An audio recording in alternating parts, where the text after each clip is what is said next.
Phone use பண்ணால் hormone பிரச்சனை வருமா, பீரியட்ஸ் இர்ரெகுலர் ஆகுமா? பர்டிகுலராக பார்த்தீங்கன்னா young girls less than 20 years teenage பீப்புளுக்கு இந்த மாதிரியான டவுட்ஸ் இருக்குது. பர்டிகுலர்லி அவங்க மதர்ஸ் வந்து கேட்குறாங்க. ஆக்சுவலாக பார்த்தீங்கன்னா டைரெக்டாக ஃபோன் யூஸ் பண்ணுறதுனால இந்த மாதிரி பிரச்சனைகள் வரதுக்கான வாய்ப்புகள் டைரக்ட் லிங்க் எதுவும் கிடையாது. பட் என்ன பிரச்சனை வருது அப்படின்னா, நிறைய குழந்தைங்க வந்து இல்லை டீனேஜர்ஸ் மிட் நைட் வரைக்கும் இந்த மொபைல் வந்து யூஸ் பண்ணிட்டு இருக்காங்க. Screen time அதிகமாகிடுது. ஸோ ஆட்டோமேட்டிக்காக அவங்களுடைய தூக்கம் கெடுறப்ப ஹார்மோன் இம்பேலன்ஸ் ஸ்டார்ட் ஆகிடுது. இன்னொன்று பார்த்தீங்கன்னா நைட்டு முழிச்சிருக்கப்ப நிறைய ஜங்க் ஃபுட்டை சாப்பிட்றதுக்கான ஆப்பர்ச்சுனிட்டி வந்துடுது.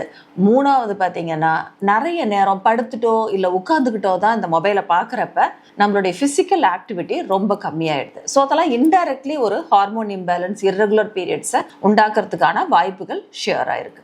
இந்த வீடியோ உங்களுக்கு ரொம்ப யூஸ்ஃபுல்லாக இருந்திருக்கும்னு நினைக்கிறேன். இந்த லைக் பண்ணுங்க, ஷேர் பண்ணுங்க, இந்த பேஜை ஃபாலோ பண்ணுங்க. இதே மாதிரியே நிறைய யூஸ்ஃபுல் வீடியோஸ் இருக்கு எங்க பேஜ்ல, எல்லாத்தையுமே வியூ பண்ணுங்க. தேங்க்யூ.